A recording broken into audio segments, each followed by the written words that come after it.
अस्सलाम वालेकुम। उम्मीद है आप सब खैर आफियत से होंगे। तो आइए आज की आयतें शुरू करते हैं।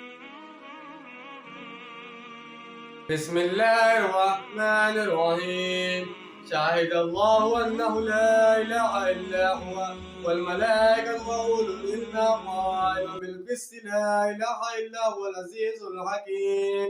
इन्नद-दीना इंदल्लाहि इस्लाम वमा इख्तलफ़ अल्लज़ीना ऊतुल किताब इल्ला मिन बअदि मा जाअहुमुल इल्मु बग़यन बैनहुम वमन यकफ़ुर बिआयातिल्लाहि फ़इन्नल्लाह सरीउल हिसाब।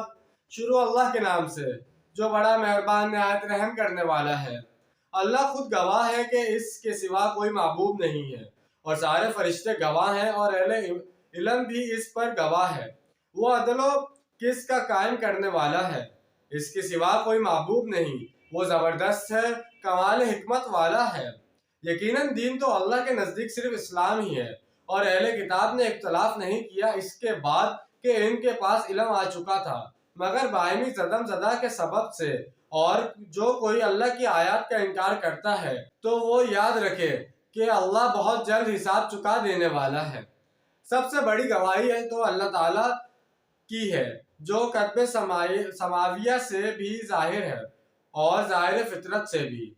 औलुल इल्म वही लोग हैं जिन्हें कुरान कहीं औलुल अलबाब करार देता है कि कहीं इनके लिए अल्लज़ीना यक़ूलून अल्फाज आते हैं। ये वो लोग हैं जो आयत आफाकी के हवाले से अल्लाह को पहचान लेते हैं और मान लेते हैं कि वही महबूब बरहक है। सूरह बकरा के 20वें रुकू की पहली आयत हमने पढ़ी थी। इसमें आयतुल अय्यत करार देता हूँ। इसमें बहुत से मुज़ाहिर फितरत बयान करके फरमाया गया, इनमें यकीनन निशानियां हैं इन लोगों के लिए जो अकल से काम लेते हैं।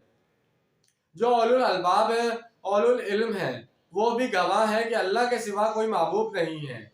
ये इस आयत मुबारका के अहम तरीन अल्फाज हैं। कबल अज़ीं अर्ज़ कर चुका हूँ कि हम ये समझते हैं कि अल्लाह अदल कायम करता है और अदल करेगा। अलबत्ता अहले सुन्नत के नज़दीक ये कहना सूए अदब है कि अल्लाह पर अदल करना वाजिब है। अल्लाह पर किसी शय का वजूद नहीं है। अल्लाह को अदल पसंद है और वो अदल करने वालों से मोहब्बत करता है और अल्लाह खुद भी अदल फरमाएगा। अल्लाह का पसंदीदा और अल्लाह के यहाँ मंजूर शुदा दीन एक ही है और वो इस्लाम है। सूरह बकरा और सूरह अल इमरान की निस्बत ज़ौजियत के हवाले से ये बात समझ लीजिए कि सूरह बकरा में ईमान पर ज़्यादा जोर है और सूरह अल इमरान में इस्लाम पर। सूरह बकरा के आगाज़ में भी ईमानियत का तज़किरा है, दरमियान में आयतुल अबर में भी ईमानियत का बयान है और आखिरी आयत में भी ईमानियत का जिक्र है। जबकि सूरह मुबारका में इस्लाम की एम्फसाइज किया गया है। यहाँ फरमाया, और जो कोई इस्लाम के सिवा किसी और दीन को कबूल करेगा वो इसकी जानिब से अल्लाह के यहाँ मंजूर नहीं किया जाएगा। ये गोया सूरह बकरा की आयत 213 आयतुल इख्तलाफ का खुलासा है। दीन इस्लाम तो हज़रत आदम अलैहिस्सलाम से चला आ रहा है। जिन लोगों ने इसमें इख्तलाफ किया, पटगंडियाँ निकाली और गलत रास्तों पर मुड़ गए इसके बाद कि इनके पास इल्म आ चुका था। इनका असली रोग वही ज़दम ज़दा की रविश और गालिब पाने की आंग थी। अल्लाह को हिसाब लेते देर नहीं लगेगी, वो बड़ी तेजी के साथ हिसाब ले लेगा।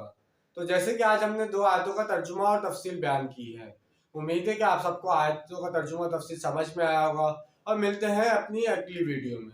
अपना ढेर सारा ख्याल रखिएगा। जब तक के लिए अल्लाह हाफिज़, फ़ी अमान अल्लाह।